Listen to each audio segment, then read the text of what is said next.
The Minister of Land Reform has power in terms of Section 58(1)(b) subsection I of the Agricultural Commercial Land Reform Act 1995, Act number 6 of 1995, as amended, to grant consent to any person, including foreigners, to lease commercial land for more than 10 years. Nujoma said that the deal came at the right time as the country is going through a financial crisis, adding that the farm in question was meant for hunting purposes and would not be good for resettlement. We are facing budgetary constraints.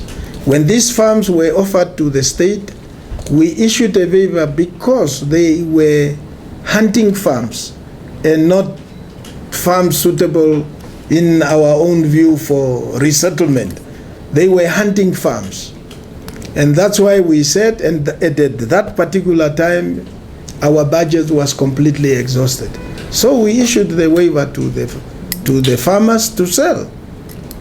And then they identified some of the foreigners, and we said, no, we are not going to sell to this to foreign buyers. And that's why with their legal representative, they made some proposals. I have indicated those proposals before, that they wanted to support our soccer team, 25 million, build 2 additional schools, do what. Nujoma was also put on the spot with questions from the media regarding additional farms the Russian allegedly owns in the small town of Dortabus. Also going forward, there seems to be a loophole when it comes to selling farms. When I scrutinized the 2009 deal of Mr. Rashid, he bought a company which owned these farms. So essentially he didn't buy land, he bought the company that owns property. The last question I just explained now.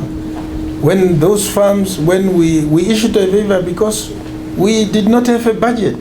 How do you buy something when you don't have the money? That's why we issued the waiver to them. Yeah. And we continuously do it. Okay. Yes. So why was this deal not put up on tender? Maybe there would have been other investors coming with better proposals. Which deal? The land. It's not our land, it's the owners. How can government go and put your farm on a tender? So the government was basically the middleman here. That's what we're saying. We are not the middlemen, we were just approached. Honorable, you also say you rejected when the initial farmers wanted to sell the land to foreigners, you rejected that. So what makes this Russian, who is also a foreigner, then special? No, because we said we are looking at various considerations with regard to investment. Genetic conservation of our fauna and flora is an important consideration, and also the investment itself.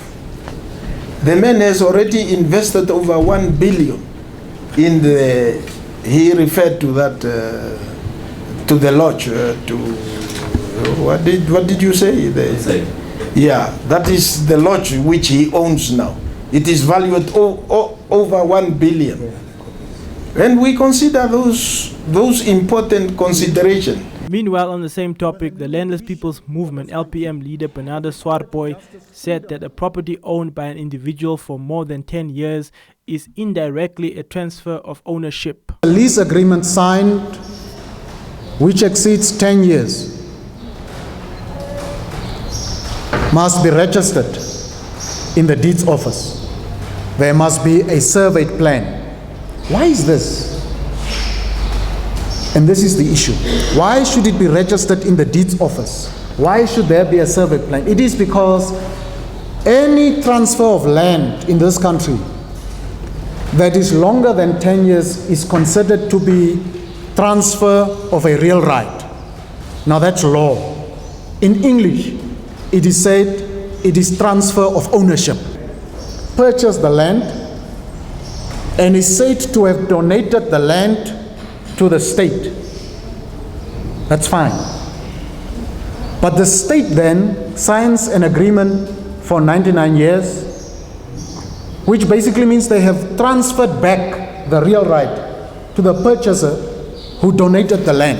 Nujoma also stated that the sale documents initially presented by the Affirmative Repositioning Movement AR leader Job Amupanda were false, but did not present the media with the original documents to validate his statement.